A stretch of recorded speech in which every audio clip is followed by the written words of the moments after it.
የፋኖ መመስረት የፋኖ መጠንከር ለአማራም ለኢትዮጵያም አስፈላጊ ነው ስቲል ኬንያ ውስጥ ያሉ ዶክተሮች ኢትዮጵያን ዶክተር ከሚያገኘው 5 እጥፍ በላይ ነው የሚያገኙት ይህ ኢኮኖሚ ጀስቲፊኬሽን የለው የአማራው ህዝብ መሳሪያ ከማንሳት ውጪ ምንም አማራጭ የለው አንድ የሚያደርገን ነገር የአብይን ማስወገድ ብቻ ሳይሆን እኛ ምንድነው ይዘን ምን መጣው ለኢትዮጵያ ህዝብ የእስክንድርም አንዱ ትልቁ ችግር ምንድነው እኔ ነኝ የብቸኛው መሪ ተመርጫለሁ ምን ብያለሁ በእኛ ስር ነው መግባት ያለባቸው በኢትዮጵያዊነት አንደራደርን በመትልበት ጊዜ ኮሪሊ ይሄ ኢትዮጵያ ምን አይነት ኢትዮጵያ የሚለው ነገር ነው ብዙ ያጣላን ያለው ጦርነቱን እኔ መሳሪያችሁን አስቀምጣችሁ ተደራደሩ አይደለም ምክንያቱም አብይ የሚተመንሷል አሁንም የአማራው ኃይል ከኤርትራ ጋር መስራት ቢችል እሰየው የነመቀበል በአማራው በኩል የምታየው በትግራይም በኩል የምታየው በመንግስትም በኩል የምታየው የሶስቱም ችግር ሾርት ተርም የሆነ ማኒፑሌሽን ላይ የተመሰረተ አብይ የሚያስፈራው ፋኖ አይደለም አብይ የሚያስፈራው ቲፒኤልኤፍ አይደለም ኤርትራም አይመስለኝም አብይን የሚያስፈራው ኢኮኖሚው ነው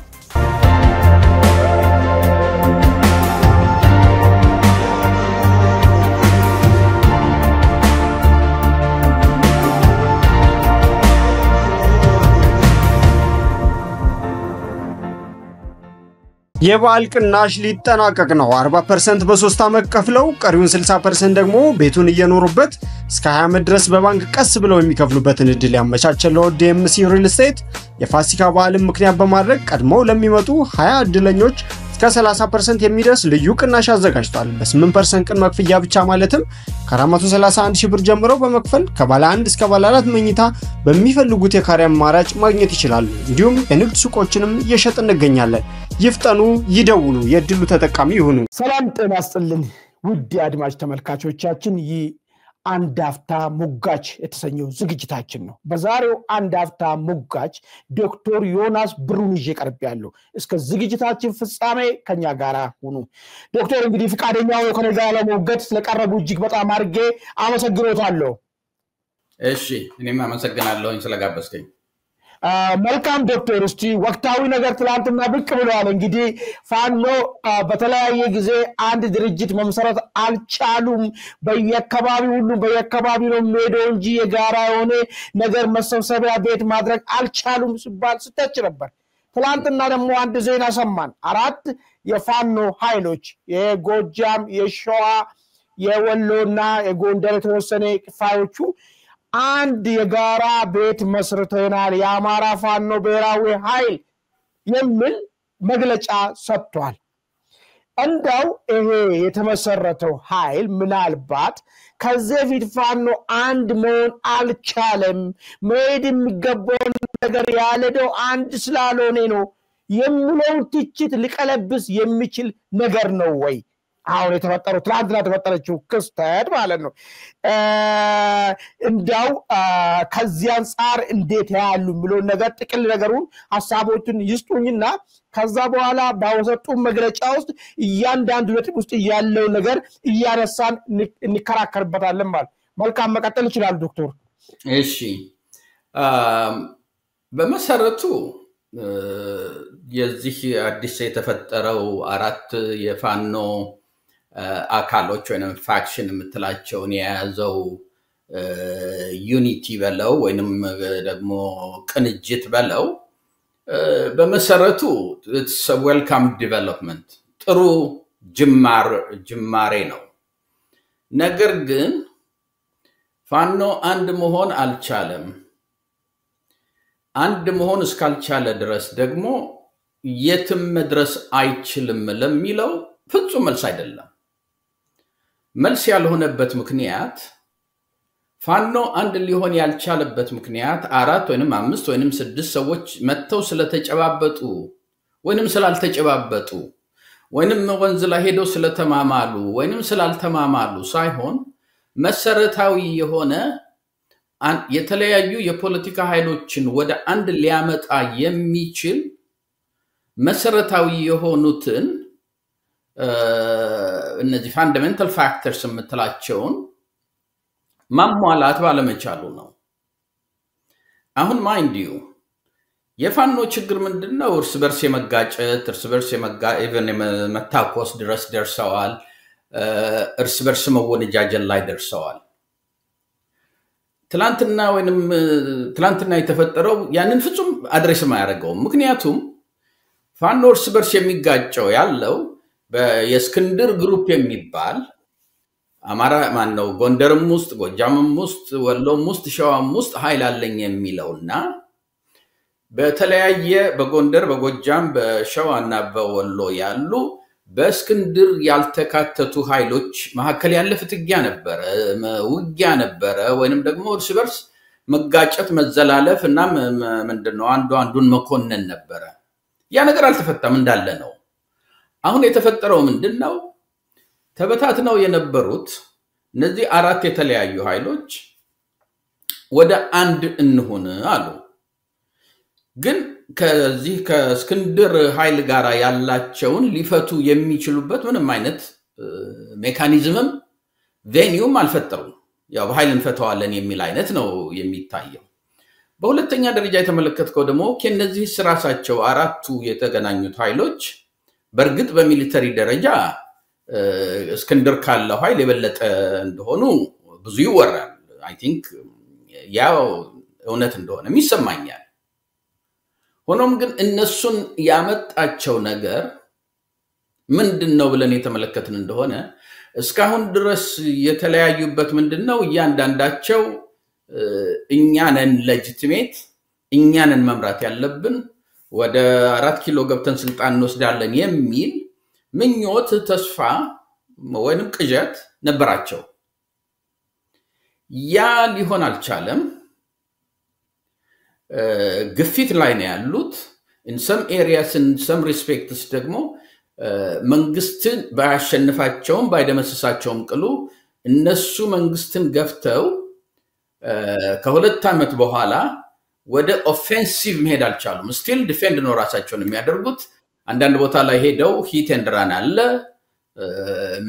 ምንድነው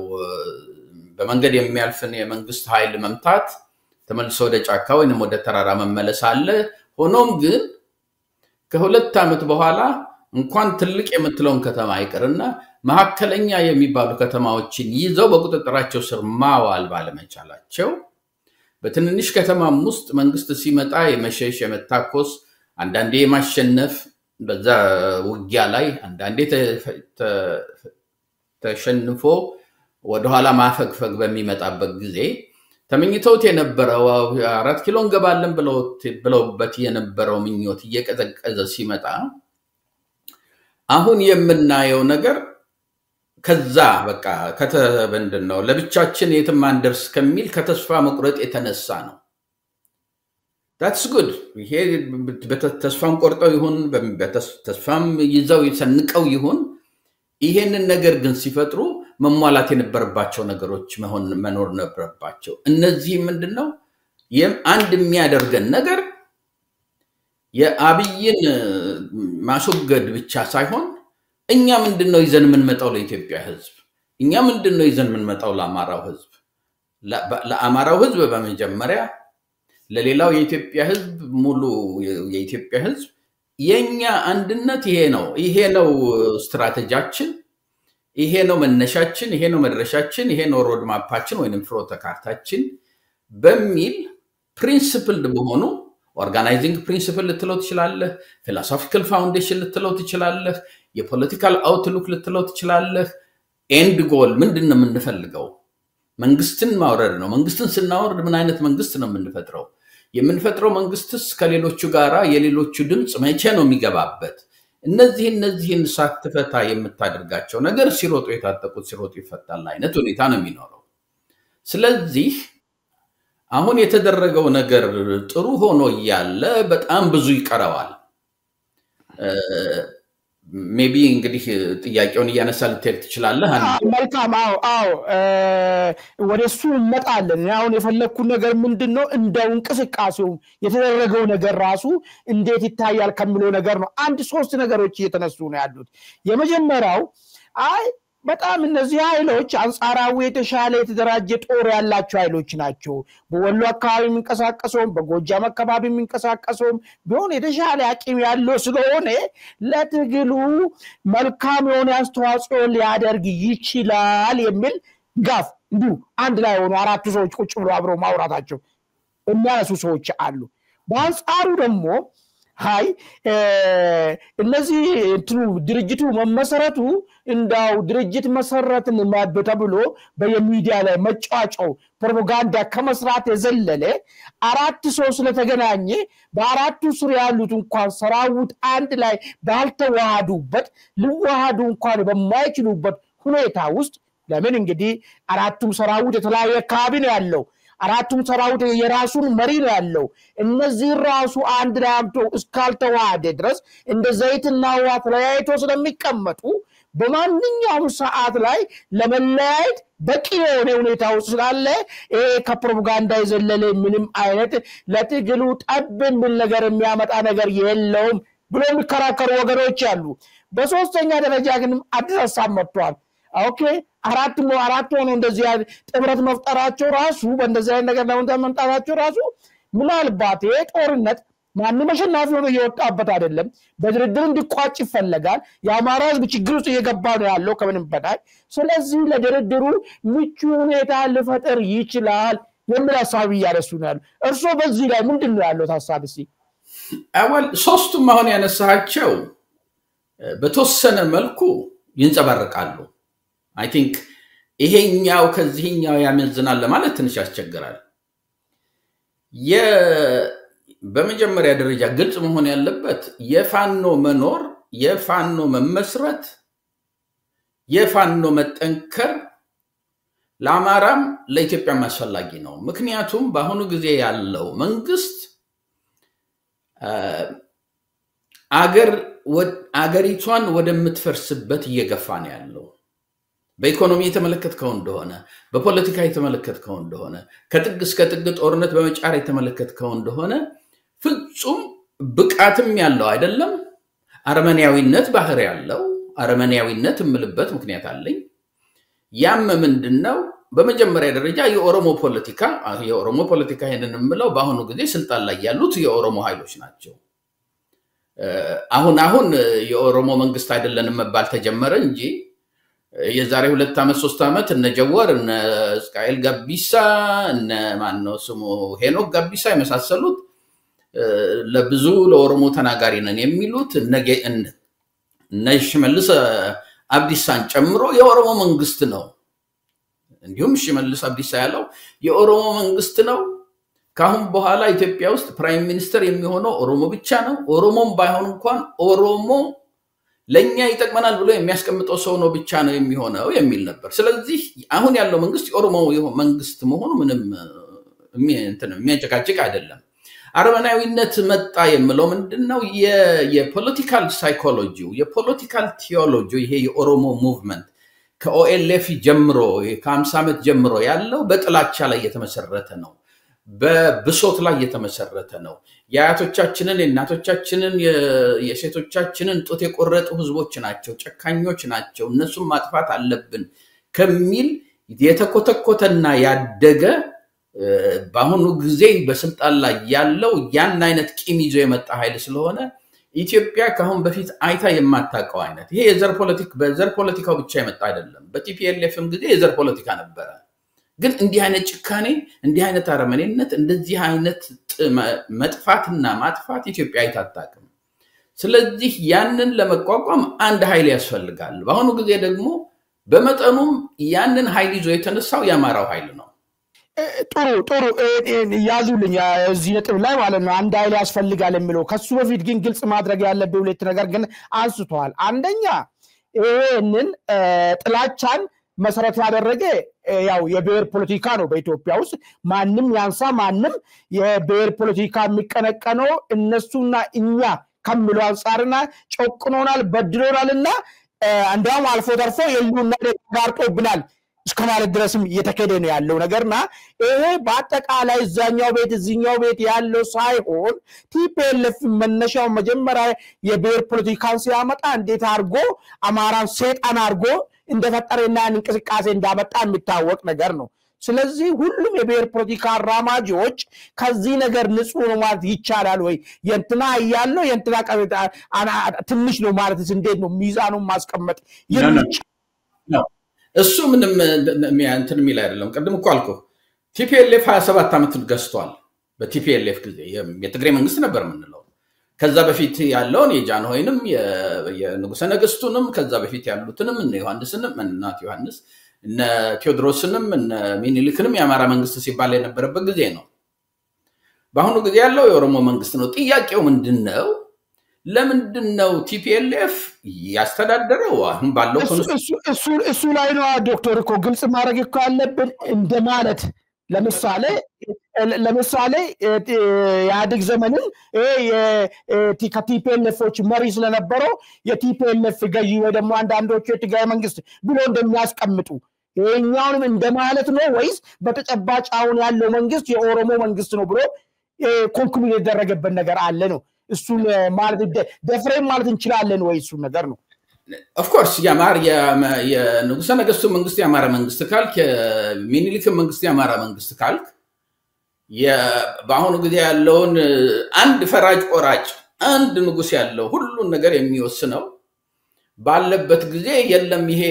የኦሮሞ መንግስት አይደለም የሚለው ትክክል አይደለም ለኔ ግን ምንድነው መሰለህ በቲፒኤልኤፍ ጊዜ የተዳደር ነው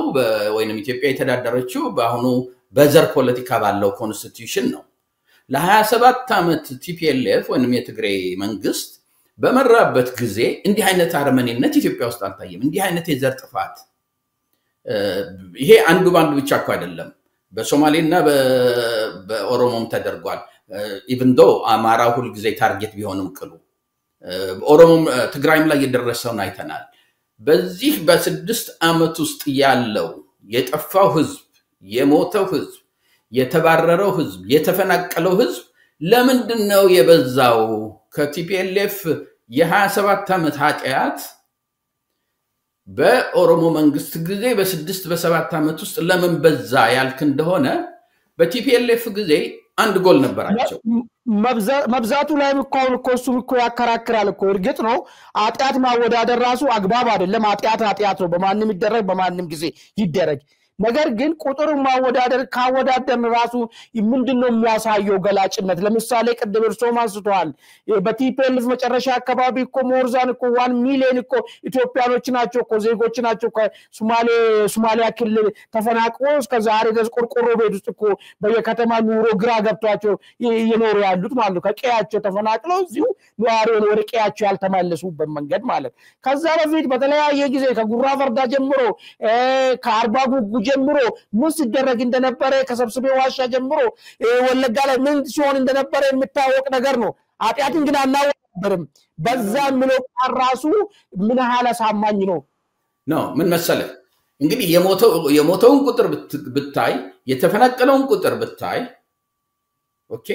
የተገደለውን ቁጥር ብታይ በቲፒኤልኤፍ ጊዜ አማራ ይገደል ነበር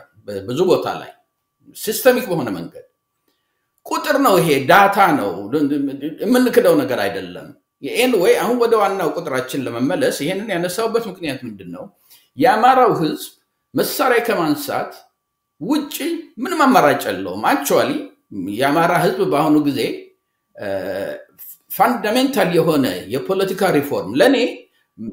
አብይ ወረደ አልወረደ የሚለው ነገር ሰከንዳሪ ነው ለኔ መሰረታዊ የሆነው እንት ምንድነው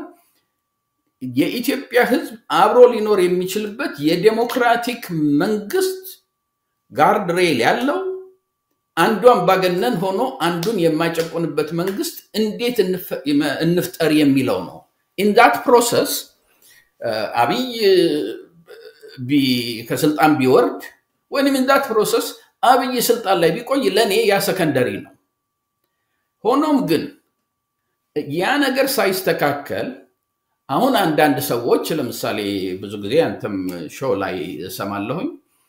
ይሄ በአሁኑ ጊዜ ያለው የፋኖ ትግል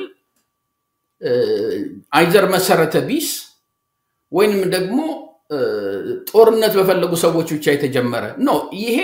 የህልውና ጥያቄ ነው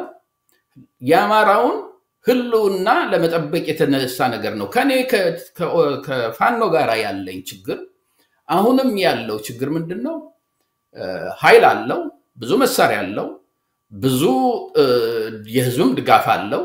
ሌጂቲሜት የሆነም ኮዝ አለው። ሆኖም ግን መሪ የሌለው መሪ በመልበት ጊዜ ኦፒኒየን ሊደር ይሄ ኢንተሌክቹዋል የሌለው አካል ነው። በመሆኑ አማራንም ኢትዮጵያንም እያስከፈላት ነው። ብዙ ወጣት የአማራ ልጆችም ፋኖ ሆነው እየተገደሉ እየሞቱ ነው ያሉት። ይሄ አሁን የኛ ዲስከሽን አሁን የተፈጠረው ይሄ የአራቱ ጥምረት እስካሁን ድረስ የነበረውን ድክመቱን ይቀርፍለታል ወይ ለሚባለው እኔ ትልቅ ጥያቄ ምልክት አለኝ። ምክንያቱም እስካሁን ድረስ ያለው ችግር መፋጠጥ፣ አለመስማማት፣ መዋጋት ምናምን የመሳሰለው ነገር የመጣው የአማራው ኢንተሌክቹዋል የፋኖ ድጋፍ ኃይልም የፋኖ አመራሮችም በመጀመሪያ ደረጃ ምንድነው የፖለቲካ አጀንዳችን? ምንድነው ሮድማፓችን? ምንድነው ስትራቴጂያችን? ጦርነቱን እስከ መጨረሻ መግፋት ነው ወይስ ደግሞ ያለውን መንግስት አስገድዶ የሥርዓተ መንግስቱን ወይንም ደግሞ ይሄ የገቨርናንስ ሲስተሙን ማስቀየር ነው? እነዚህ ምንድነው ጥቅሙ? የትኛው ጉዳቱ ያመዝናል ተብሎ ሲስተሚክ በሆነ መንገድ ዩኒፋይ የሚያደርገው ኮንሰንሰስ አጀንዳ መፍጠር አልተቻለም። ያንን ደግሞ ማድረግ ያልተቻለበት ምክንያት አለ። በመጀመሪያ ደረጃ የአማራ ውስጥ ጎንደር፣ ጎጃም፣ ሸዋ፣ ወሎ የምትለው የራሱ የሆነ ልዩነት አለው። በተለያዩ በስልጣን ብትለው በሂስቶሪካል ብትለው አድቨርሰሪያል የሆነ ሂስትሪ ነው ያለው። ሁሉም ለስልጣን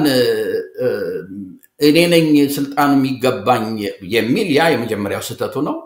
ሁለተኛው ስተቱ ደግሞ መጀመሪያ አማራ ስልጣን መያዝ አለበት። አሁን ያለውን መንግስት አስወግዶ መጀመሪያ ስልጣን ከያዘ በኋላ ሌሎቹን አሰባስቦ አዲስ መንግስት ይፈጥራል የሚለው የቲፒኤልኤፍ የሄደበት መንገድ ነው። አብይ የሄደበት ያለው መንገድ ነው። አማራ ስለመጣ ያ ይሻሻላል ማለት አይደለም። እነዚህን ነገሮች ያሁን ተፈጠረ የተባለው አንዳቸውንም መልስ አላመጣም። እንዲሁም ከዛም አልፎ ለምሳሌ አንዱ ትልቁ ጠቦ ያለው አሁን በእስክንድር ግሩፕ በሚባለውና በሌሎቹ ነው። አሁን አንድ ሆነን አራት ሆነን ወጣን የሚሉት ይሄ ድርጅት ማድረግ የነበረበት በመጀመሪያ ደረጃ ማድረግ የነበረበት ምንድነው? ይሄ አዲሱ የተፈጠረው ለነ እስክንድር ግሩፕ የሰላም ጥሪ ማድረግ ነበረበት። ኦኬ እኛ እነዚህ አራቱን ክፍል ግዛቶች ወይንም ደግሞ አካባቢዎች የያዘ አንድ እንትን ፈጥረናል። እናንተም እንደዛ እንዳላችሁ እናውቃለን። ስለዚህ እንገናኝና ዲስከስ እናድርግና አብረን ተዋህደን አንድ ምንድነው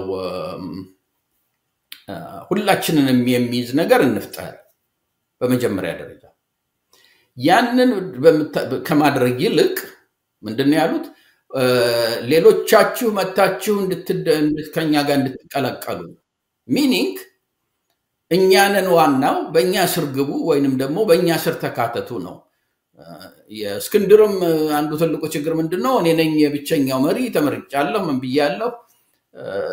በእኛ ስር ነው መግባት ያለባችሁ። በኋላ ላይ ትንሽ እንትን እያለ ሲመጣ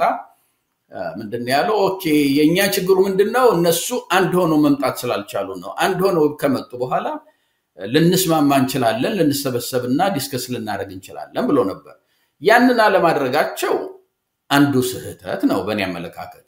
በሁለተኛው በኩል ደግሞ ከዚህ ለሌሎችም ኢትዮጵያኖች ሌሎች ኃይሎች መታጠቃችሁም ያልታጠቃችሁም ከመንግስት ጋር ቅራኔ ያላችሁ በመላ አብረን መስራት አለብን ምናምን የሚል ቦታዎች አሉት። ሆኖም ግን ለዛ ይሄን ጥሪ በመታረግበት ጊዜ ቬኒው ይሄ ነው። በዚህ አይነት መስክ እንትን አብረን ልንሰራ የምንችልበት ጥሪ እናደርጋለን፣ እያደረግን ነው። እንሰብሰብና እኛ እንደ አማራ ድርጅት አማራውን ለመከላከል ራሳችን ብቃት ያለን ስለሆን በዛ ያደረግን ነው የኢትዮጵያን ዕጣ ፋንታ ግን ለመወሰን አብይ እነሳም ይሁን አብይ ተገዶ ትክክለኛ ዴሞክራቲክ የሆነ ፕሮሰስ ይጀምርም ይሁን ወይንም ታስሮ ለፍርድም ይቅረብ ለሚለው እኛ ብቻችንን ልንወስን አንችልም ስለዚህ አብረን እንሰብሰብና እኛ ልክ ያማራውን ማኒፌስቶ ወይንም ያማራው አንድነት ብለን ይፈጠርነው እንዳለ ያህል ከናንተ ጋር ደሞ ሆነን ያንን ፈጥረን እንዴት እንደምንዋጋህን መንግስት እንዴት ለውጥ ልናመጣ እንደምንችል እንገናኝ ብሎ ሜካኒዝሙን ቬኒዩን ኦርጋናይዚንግ ፕሪንሲፕሉን ፊሎሶፊካል ፋውንዴሽኑ ምን እንደሆነ ግልጽ ያለ ማድረግ አልፈለጉም ወይንም አልቻሉም ወይንም አላደረጉም ይሄ ደግሞ በጀዋርም ላይ አይተነዋል ጀዋርን እስቲ ምንድነው ስትራቴጂ መንግስት መቀየር አለበት ትላለህ ይሄ መንግስት አልቻለም ትላለህ አብረን እንስራ ትላለህ ሮድ ማፕ አለው ስትራቴጂ አለው ይሄ ነገር እንዴት እንደሚሆን ሜካኒዝሙን ፕሮሰሱን ልታሳየን ትችላለህ ሲሉት ምንድነው ያለው አለኝ ግን አላሳያችሁም ነው ያለው ለምንድነው እንደዛ የሚለው በርግጥ ጀዋር ይሄ መንግስት አሁን ያለው መንግስት ብቻ ሳይሆን ይሄ የዘር ፖለቲካ አገርም ኦሮሞንም ራሱ ያጠፋው እንደሆነ ገብቶታል ሆኖም ግን መቀየር የሚፈልገው ስልጣኑ በኦሮሞ እጅ እንዳለ ሆኖ ነው ያንን አይነት ደግሞ ይሄ ነው ፕላኔ ብሎ ማውጣት አይፈልግም ስለዚህ አለኝ ግን አላሳያችሁም ነው the same process ነው አማራ ፋኖ ላይ የምታየው ጥሩ እንግዲህ ምናልባት እርሶ እንዳሉት ድርድርን በተመለከተ ምንድነው ያላችሁ ሐሳብ ወይስ እስከ መጨረሻ ድረስ ገፍቶ ነው እንትን ማለት የምፈልጉ ምንድነው አቋማችሁ የሚሉን እንዳውም ስትራቴጂያቸውንም ሮድ ማፓቸውንም ያስቀመጡበት ነገር የለም ነገር ግን አንድ የሆነች ማሻሻ የምትመስል ነገር የመጣች ነገር አለች ምንድነው የሚለው ከዚህ በፊት ሲሉ የነበረው እኛ መነሻችን አማራ ነው መዳረሻችንም አማራ ነው የሚል ነገር ነበር ባውኑ ደግሞ የአማራ ፋኖ ብሔራዊ ኃይል የሚባለው እኛ በኢትዮጵያ አንድነትና ሉዓላዊነት ላይ አንደራደር የጸና አቋም አለን የሚል ነገር ደግሞ መጣ ምናልባት ይሄ ነገር የሐሳብ ሽግሽግ መጥቶ ይሆን ወይ አንድ እንዲዙልኝ እን ሐሳብ እስከያዙ ትላንትና እስኬንደር ስተችበት ነበረው መነሻዬ አማራ ነው መዳረሻዬ ኢትዮጵያ ነው ከሚሉ ነገር ጋራ አሁን ያመጡት የተለየ ነገር አለ ወይ ከዚህ ነገር የተለየ ነገር ከሌለው እስኬንደርም በሰዓቱ በዚህ ጉዳይ ላይ እሱ አማራ ብሔርተኛ አይደለም ብሎ ፍሬም የተደረገበት ምክንያቱ ምን ይሁን ምን ያያዩትና የተወሰነ ይዱበት እስቲ በመጀመሪያ ደረጃ I don't think ይሄ መነሻችን አማራ መድረሻችን አማራ ነው የሚለው አንድ ጎጃም ውስጥ ያለ እንትን ነበር ግሩፕ ነበር ለዛውም በፋኖ ደረጃ ወዲያውኑ ሪትራክት አድርገውታል ወሎ ውስጥ እንደዛ አልተባለም እስከማቀው ድረስ የጎንደር ፋኖ እንደዛ ብለው አያቅም የሸዋ ፋኖ እንደዛ ብለው አያቅም እኔ እስከማቀው ድረስ ይሄ መነሻችን አማራ መድረሻችን አማራ የሚል even within a ጎጃም ፋኖ የተወሰኑ ግለሰቦች ወይንም ደግሞ ግሩፖች ሊሆኑ ይችላሉ የሚሉት ነገር ነበር I don't think ይሄ አማራ ፋኖ በመሰረታዊነት ይሄ መነሻችን አማራ መድረሻችን ኢትዮጵያ የሚለው ነገር ሁሉ ጊዜም ያንን ነው እንትን የሚለው ለኔ እሱም ችግሩ ምንድነው መነሻችን አማራ መድረሻችን ኢትዮጵያ በመትልበት ጊዜ መነሻችን አማራ የሚለው ራሱ ኮንሰንሰስ ይፈልጋል ምንድነው አማራ ማለት ከዊዝን the ፋኖ የተለያዩ ፋክሽኖች አይተናል ቀደም እንዳልከው የተወሰኑት መነሻችን አማራ መድረሻችን አማራ የሚሉ አሉ የተወሰኑት በጣም አክራሪ የሆነ የአማራ ዘረኝነትን የሚያቀነቅኑ አሉ በሌላ በኩል ደግሞ በኢትዮጵያዊነታቸው ፍጹም የማይደራደሩ ብዙዎች አሉ ግን በኢትዮጵያዊነት አንደራደርም በመትልበት ጊዜ ኮሪሊ ይሄ ኢትዮጵያ ምን አይነት ኢትዮጵያ የሚለው ነገር ነው ብዙ ያጣላን ያለው አንዱ ይካሁን በኋላ የምትኖረው ኢትዮጵያ በዘር የተደራጀች ወይንም በኤትኒሲቲ የተደራጀች መሆን አለባት ይላል አንዱ የዚህን የዘር ፖለቲካ ጥተን ሲቲዝንሺፕ ላይ ቤዝ ያደረገ ኢትዮጵያ መፍጠር አለብን ይላል አንዱ ልክ እንደ የድሮ አይነት አመለካከት ምንድነው የንጉሳዊ እንትንም ይመለስ የሚል አለ even though በጣም ትንሽ ግሩፕ ቢሆንም ቅሉ የተለያየ ግሩፕ ያለው ይሄ ኢትዮጵያ ምን አይነት የሚለው ነገር በመጀመሪያ ደረጃ በአማራው ብቻ ሊፈታ አይችልም ምክንያቱም ፋኖ ተነስቶ መድረሻችን አማራ መድረሻችን ኢትዮጵያ ስላለ ያ አማራው የሚፈልገው ደርስበታል የሚለው ኢትዮጵያ ደቡቡ ቤንሻንጉሉ ኦሮሞ ትግሬው ያንን ኢትዮጵያ ኢንቪዥን ላይ ያረግ ይችላል ለዛ ነው የፋኖ አንዱ ትልቁ ችግሩ እስካሁንም ድረስ መድረስ ፖቴንሻሉ ሊጠቀምበት ያልቻለው የሚሊተሪ ክላሪቲ ቢኖረውም ቅሉ በሚሊተሪ ሊም አድቫንስ አድርጓል ማለት ይቻላል አትሊስት ይሄን ያህል ድሮን ይሄን ያህል ኃይል እየፈሰሰበት ካለበት ንቅንቅ አላለም ስለዚህ ስንት ዘመቻ ነው የወረደበት 2 አመት ውስጥ ምንም ሊጎዳው የሚችል አይነት እንትን አላደረገም ኦፍ ኮርስ አድቫንስ አላደረገም ኦፍ ኮርስ ካማራ መውጣት አልቻለም ኦፍ ኮርስ ኢቭን ዊዝን አማራ ትልል ከተማዎችን መያዝ አልቻለም ግን ደግሞ ሊጠፋ የማይችል ኃይል ራሱን አድርጎታል ከዛ ወደ ላይ መቀጠል ያልቻለበት ምክንያት በመጀመሪያ ደረጃ ዊዝን አማራ የራሱ ክላሪቲ ስለሌለው ሁለተኛ ካማራው በሚወጣበት ጊዜ የፖለቲካል ቪዥኑ ከሌሎች ኃይሎች ጋራ ኮንሰንሰስ መፍጠር አለመቻሉ ያንን ማድረግ እስካልቻለ ድረስ የፈለጉትን አይነት ጀመርን ዛሬ 4 ሆነናል ነገ 6 ሆነው ተቀናጀል ሊሉ ይችላሉ አንተል የፖለቲካ ስትራቴጂያቸውን እስካላወጡ ድረስ ክሊር የሆነ ሮድ ማፕ እስከሌላቸው ድረስ ከሌላው የኢትዮጵያ ኃይሎች ጋራ እንግዲህ ከተፈጠሩ 2 አመታቸው ሁሉ ጊዜ ምንድነው የምንሰማው ከቲፒኤልኤፍ ጋር እየተገናኙ ነው ከእንዲሁም እኮ ከሸኔም ጋራ አንዳንድ ንግግር እያደረጉ ነው ያ ንግግር ምንድነው እኛ ሁሉን ነገር ነው አንለም መሰረታዊ በሆኑ ግን በዚህ ነገሮች ላይ ተስማምተን ከትግራይ ኃይሎች ጋራ ተቀናጅተናል በእነዚህ ሚኒመም አጀንዳዎች ጋራ ተገናኝተን ከኦሮሞ ጋራ እንትን ማድረግ ጀምረናል ሁሉም በኦሮሞም ውስጥ ብትመለከት አማራውንም ብትመለከት ትግራዩንም ብትመለከት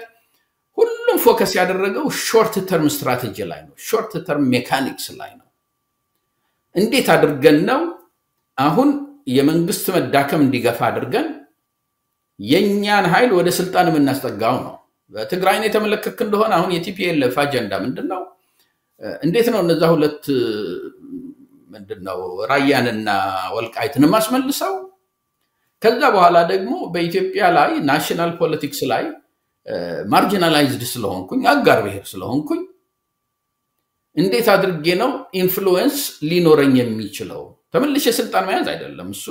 ያለቀለት ነገር ነው ግን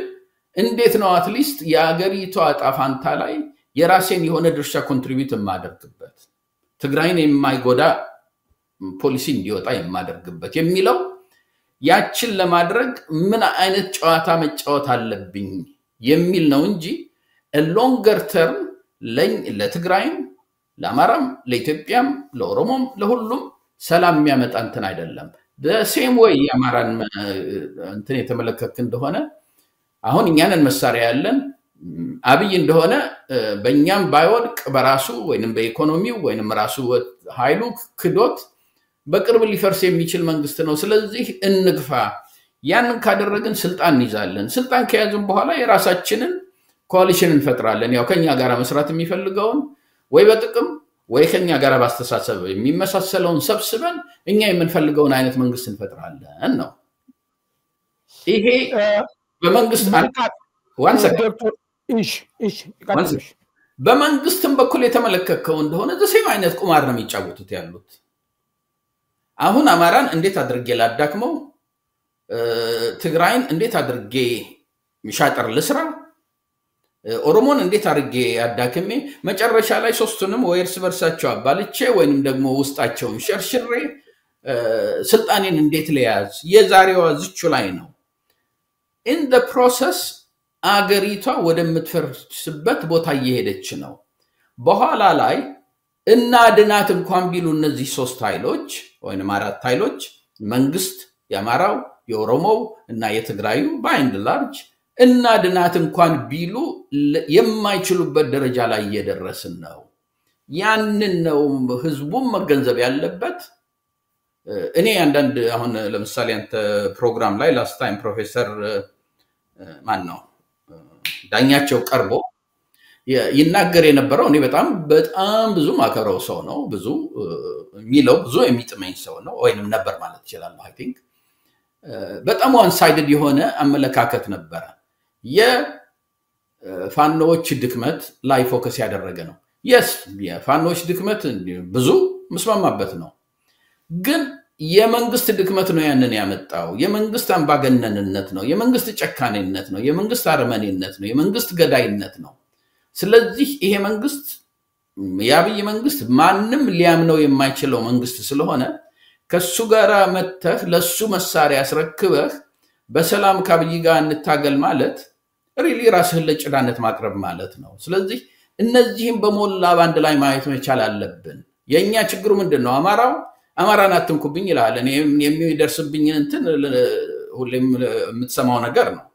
ኦሮሞም የኛን አትንኩብን አለበለዛ አማራ ሊመጣ ነው ይላል ትግሬውም የኛን አትንኩብን ከዛ ውጭ እስካልወጣን ድረስ አገሪቷ ወደ መጥፎ ሁኔታ እየሄደች ነው ያለችው ለማለት ነው መልካም እንዳው እስቲ ካወጡት መግለጫ ውስጥ አንድ ሐሳብ የተነሳ ሐሳብ አለና እሱ ላይ ትንሽ ሐሳብ እንስጥበት ምንድነው ምለው አማራን ህልውና አደጋ እንዲጋረጥበት ያደረገው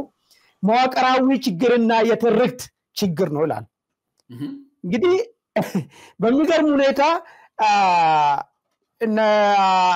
አቶ አረጋ ከበደን በሚያካሂዱ ስብሰባ ላይ ባህርዳር ላይ ከዚህ በፊት የብልጽግና ሰዎች የሚያስታውሱ ከሆነ ትላልቅ ባለስልጣኖች አማራ ክልል ላይ ሄዶ ህዝቡን ያወያዩ ጊዜ እንደዚህ አይነት ኮንክሉዥን ላይ ደርሰው ነው መጡት ከዚህ በፊትም የአንድ ኃይል የሚሉት ኃይሎች የሚያነሱት ነጥብ ነው ይሄ ነገር የመዋቅራዊ ችግር ነው የመዋቅራዊ ችግርና የትርክት ችግር አማራን ችግር ዋጋ አስከፍሏል አብሮ መኖራችንም ጥያቄ ውስጥ ከተዋል ስለዚህ መለወጥ መቻል አለበት አይ ቲንክ መንግስትን የሚቀበል ይመስለኛል ይሄን ነገር ማለት ነው ምንድነው አሁን ነገሩን ቀንብቦ በዚህ ደረጃ ላይ ማምጣቱ በፊት ሲነሳ የነበረው ስጮበት የነበረ ሪትምና አሁን የመጣበት ነገር ስናይ በጣም ከመንግስትም ያለው አንደርስታንዲንግ ጋራ የተቀራረበ ነገር ነው ምናልባት ይሄንን ተጽኖ መፍጠር እንደሚችሉ ወይ ደግሞ የመደራደር አቂማቸው ከፍ አድርጎ ለመደራደር አስቦ ይሆኑ ወይ ወደ ነጥብ እየመጡ ያሉት ፋኖች የሚል ነገር ላይ ሐሳብ ስጡኝና ከዛ ከቲፒኤልኤፍ ጋራ ያለው ጉዳይ ላይ እንድበታለን ኦኬ አይ ዊሽ እንደዚህ የሚሉት ሰዎች ትክክል ቢሆኑ በጣም ደስ ይለኛል ግን አይመስለኝም በአሁኑ ጊዜ በፋኖ አካባቢ ያሉት በተለይ ደግሞ እነዚህ የፋኖ ዙሪያ ያሉ የኢንተሌክቹዋል እንትን ድርድር በሚለው ነገር ላይ ፍጹም አያምኑ ካሁን በፊትም እኮ ከቲፒኤልኤፍ ጋር በነበረበት ጦርነት ጊዜ መንግስት መጨረሻ ላይ ፕሪቶሪያ ሄዶ በፈረመበት ጊዜ ከመፈረሙም በፊት በፍጹም ሄዳችሁ ድራሻቸውን አጥፏቸው ሰላም እነሱ እስካሉ ድረስ ሊኖር አይችልም የሚለው ሴንቲሜንት በጣም ሰፊ ነበር perhaps more in the Amhara region ከሌላው የበለጠ የአማራ ኢንተሌክቹዋልስ ከሌላው የበለጠ እሱ ነው ወደ ኋላ ተመልሰን ሶሻል ሚዲያ ማየት በቂ ነው በአሁኑ ጊዜም የፋኖ ሂደት ያለውን መንግስት ወደ ኔጎሺየትድ ሴትልመንት ለማምጣት ቢሆን በጣም ደስ ባለኝ ነበር ጦርነቱን እኔ መሳሪያችሁን አስቀምጣችሁ ተደራደሩ አይደለም ምክንያቱም አብይ የሚተመን ሰው አይደለም አብይ ያልካደው ሰው የለም በዚህ ዓለም ላይ ከሱ ጋር ፖለቲካ ሰርቶ አንለስ ሁሌም የሱ አምላኪ ወይንም የሱ ተከታይ ወይንም የሱ ደጋፊ እስካልሆንክ ድረስ ማለት ነው ስለዚህ የፋኖ እስካሁን ድረስ ባለኝ በማነበው በመሰማው በመገነዘበው ፋኖ መንግስትን ጥለን መንግስት መያዝ አለብን የሚለው አይ ቲንክ በሰፊ እንትን ያለ ነው ወደ መጀመሪያ ገደማ ላይ ብዙ ነው የነበረው ምንድነው በጣም የሚያስፈራው ነገር ፋኖ በአክራሪዎች እየተጠለፈ ነው ይሄን ነገር ለማቆም እነዚህ ነገሮች መደረግ አለባቸው ያልኩኝ ብዙ ጽፍ ነበር በ2023 ጀምሬ unfortunately ፋኖ ሞዴሬቲንግ ኃይል ከመሆን ይልቅ ወደ መጀመሪያ ይሄንን እንብልበት ምክንያት ምንድነው ወደ መጀመሪያ ገደማ ላይ አንዳንድ የፋኖ ኃይሎች ራሳቸው እየወጡ under certain conditions ድርድርን ሩል አውት አናረግም ድርድር ሊኖር ይችላል የሚል ነገር ብዙ ይናገሩ ነበር አሁን እሱን አትሰማም ምክንያቱም ድርድርን ያሉት በሞላ እስክንድር ግሩፕ ውጪ ማለት ነው በሞላ ማርጂናላይዝድ ሆነዋል ኢቭን ለሚዲያ ላይ እንደዛ ብለው እንኳን የሰጡት ወሃላ በጣም ወቀሳ ሲበዛባቸው እንደዛ ማለት ያልነበረም ብለው ሪትራክት አድርገዋል ስለዚህ I don't think በፋኖ ውስጥ ወደ ኔጎሺዬትድ ሴትልመንት ልንሄድ እንችል ይሆናል ያን ለማድረግ ደግሞ ይሄ ያስፈልገናል የሚል ስትራቴጂክ አውትሉክ ያላቸው አይመስለኝም ቢኖራቸው ደስ ይለኛል መሳሪያዎች ለኔ የመሳሪያው ዋና እንትን ያለውን መንግስት አስገድዶ የመቀየር ነው እንግዲህ መንግስትን በመቀየር ማለት ሁለት መልክ አለው አንደኛው የአመራሩን መቀየር ነው ሁለተኛ የገቨርናንስ ሜቶዱን ወይንም ደግሞ ይሄ መንግስት እንደፈለገ አብይ እንደፈለገ የሚያደርገውን የገደለ ያሰረ ያሰቃየ እሱን ደግሞ ማስቆምም ራሱን የቻለ ሁለተኛ መንገድ ነው I don't think አንተ የምትለው አይነት ወደ ኔጎሺዬትድ ሴትልመንት እያመሩ አይመስለኝም ቢሆን ጥሩ ነው መልካም ይሄን ነገር እኮ ነው ያነሳው ከምን አንፃር መሰሉት ምናልባት አጀንዳ መነጣጠቅም ሊፈጠር ስለሚችል ይሄ ከሆነ የማቀራው ችግርና የትርክት ጉዳይ ከሆነ ይሄንን መንግስት የሚቀበለውና ለመለወጥ ሰራሉ የሚል ቃል የሚገባ ከሆነ ለዋይናት ለምንድነው መሞቶ ምሎ ነገርም እንዳይፈጠርና በመንግስት በኩል ያጀንዳን ከተነጠቀ ምናልባት የሚያመጡ ነገር ሊቸግራቸው ይችል ይሆናል በሚል አንፃር ነው ኤኒዌይስ ከዛን አንድ ኮንዲሽን ልንገርልሱ ፋኖ ሊደራደር የሚችለው በእኔ አመለካከት አሁን ባለበት ሁኔታ ላይ አይደለም ፋኖ ሊደራደር የሚችለው በመጀመሪያ ደረጃ የፖለቲካል ዩኒቲ ከፈጠረው አሁን የሚሊተሪ ዩኒቲ ነው የፖለቲካል ዩኒቲ በመፈጠርበት ጊዜ አጀንዳህን አንድ ማድረግ ሮድ ማፕህ ላይ መስማማት ምን አይነት ኢትዮጵያ የሚለውን ደግሞ ከሌሎች ኢትዮጵያኖች ጋር አብረህ መፍጠር በመትችልበት ጊዜ ነው እዛ ደረጃ ላይ አይደለም ያለው ስለዚህ ፕሪኮንዲሽኖችም አይሟሉም በአሁኑ ጊዜ ፋኖ ከመንግስት ጋር ለመደራደር መልካም አስገዳጅ ነገር እንግዲህ እየመጣ ነው ያለው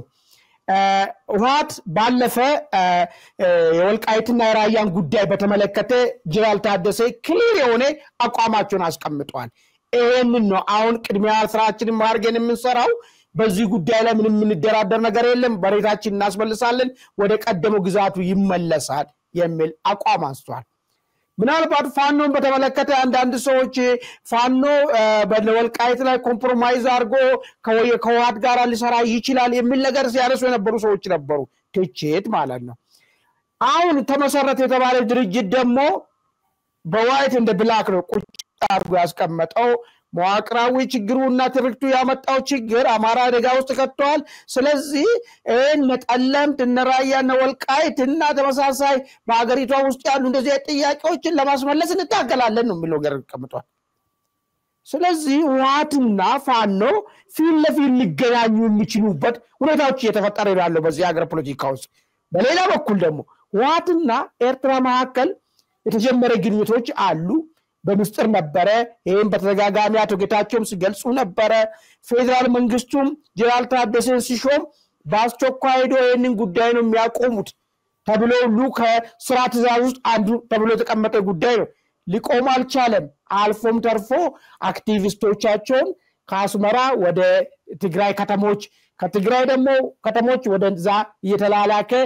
ጫውታውን ወደ ህዝብ ያወረድን ነው የሚልቅድ ያደረጉ መሆኑ መረጃዎች እየሰማን ነው ያለው ስለዚህ ዋት ከፋኖ ኤርትራን ሻዕቢያ ኃይል መምረጡ ግልጽ እየሆነ ነው ይመጣለው ስለዚህ ምንድነው ሊፈጠር የሚችለው ፋኖና ህወሓት መልሶ ሊዋጋ የሚችልበት አጋጣሚዎች ሊፈጠሩ ይችላሉ ወይ? ይህስ ከተፈጠረ የፋኖ ድል ከመንግስት ጋር ከመደራደርና ያለውን ነገር ከመያዝ ሌላ አማራጭ ምን ይኖረዋል? ሁለቱም በዚህ በኩል መንግስትን በዚህ በኩል ህወሓትን ሊዋጋ የሚችልበት ቁመናስ አለ ወይ የሚለውን ነገር ነው። እስቲ እዚህ ላይ ሰፋ አድርጎ እንግዲህ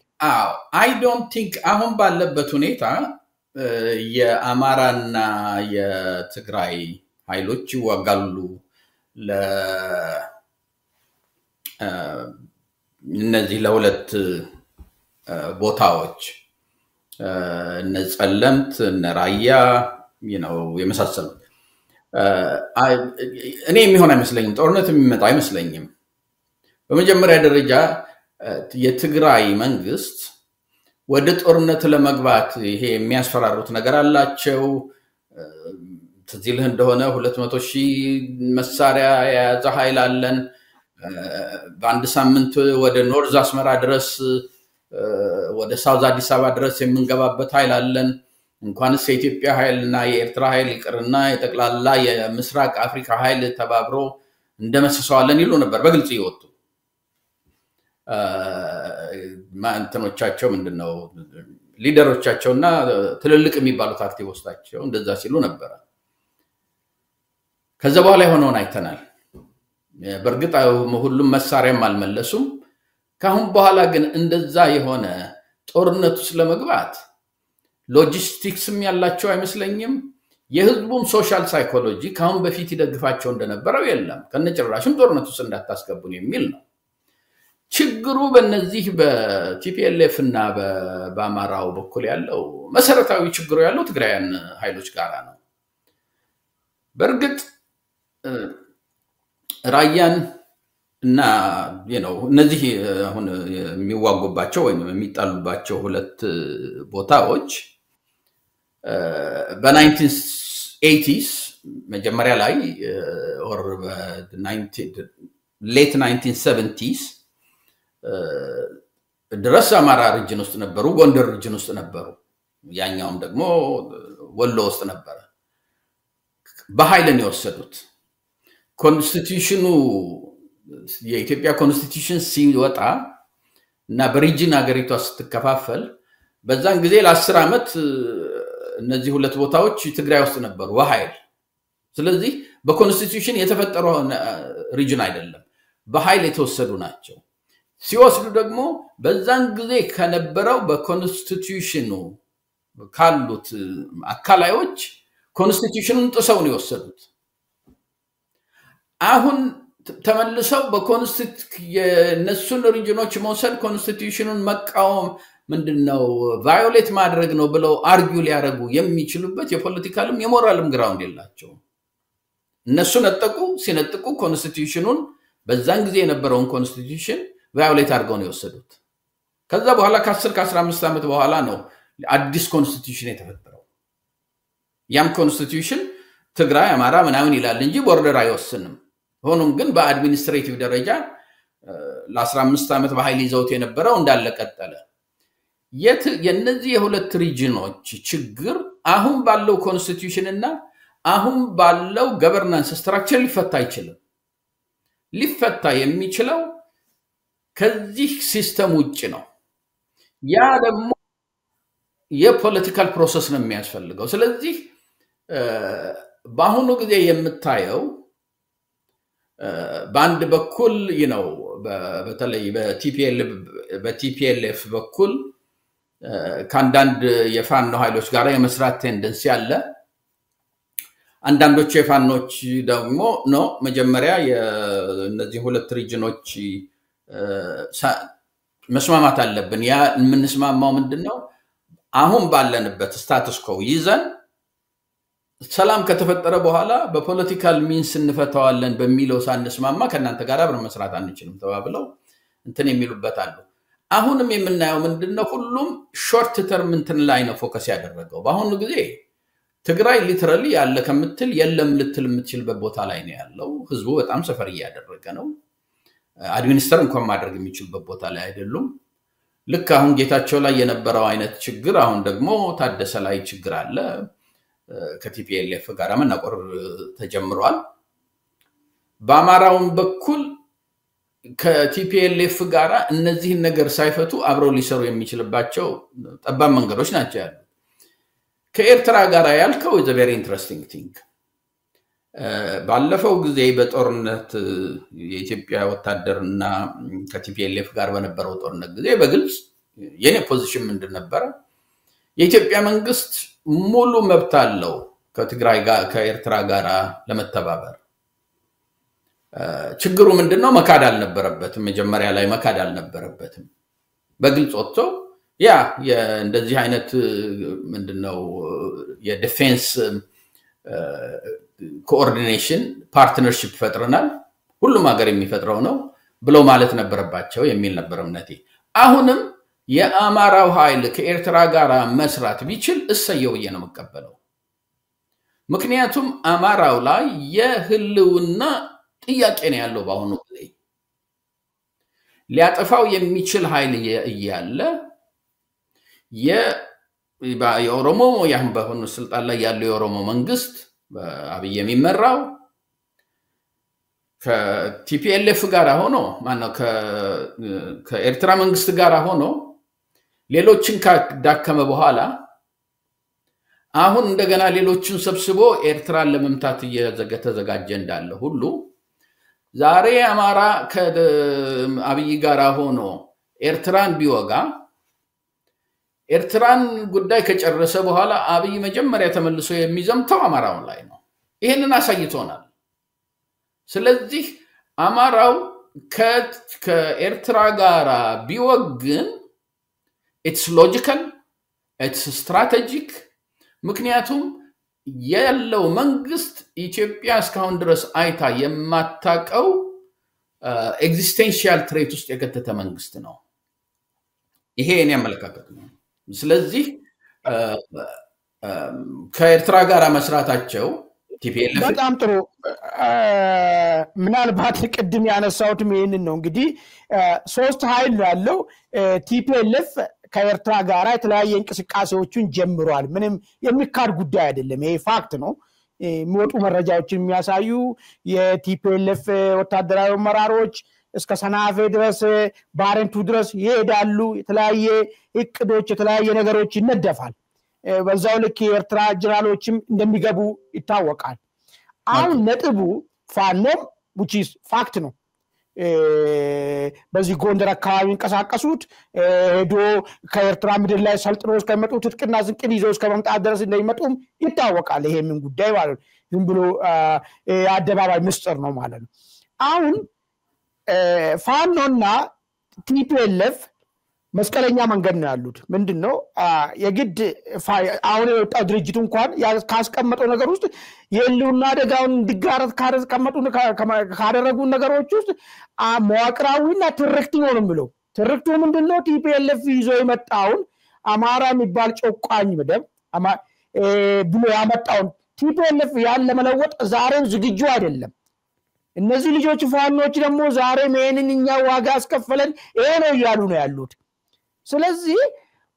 ኤርትራ ወይ ፋኖን የምትመርጠው ወይ ደግሞ ቲፒኤልኤፍ ነው የምትመርጠው አሴም ታይም ከሁለቱ ጋር መሆን ስለማይቻል ሁለቱ ሲሪየስ ሆነ ቅራሬ ስላላቸው ማለት ነው እንዴት እሱ ነገር ሊፈጠር ይችላል ነው ለዛ ነው ቅድምም ያስቀመጥኩት ነገር ምናልባት ፋኖ ያለው አማራጭ በዚህ ደረጃ ጥያቄው ተቀባይነትና የሱ ጥያቄ በዚህ ደረጃ ተቀንብቦ የሚቀመጥና መዋቅራዊና የትርክት ጉዳይ ከሆነ የትርክት ጉዳይ አሁን የሚቀጥል የሚል ኃይል ያለ አይመስለኝም እኔ እስከሚገባኝ ከሆነ አላውቀውም ስለዚህ ያለው አማራጭ በድርድር ማግኘት የሚችለውን ነገር ይዞ የባሰ አደጋ የሚያመጡበትና ያመጣበትን ኃይልን መጋፈጡን ምርጫ ሊያደርግ ይችላል ወይ የሚል ነገር ያነሳው ለዛ ነው ለኔ የትርክት ጉዳይ በሚሉበት ጊዜ yes TPLF የትግራይ ልሂቃን የትግራይ ፖለቲካል ክላስ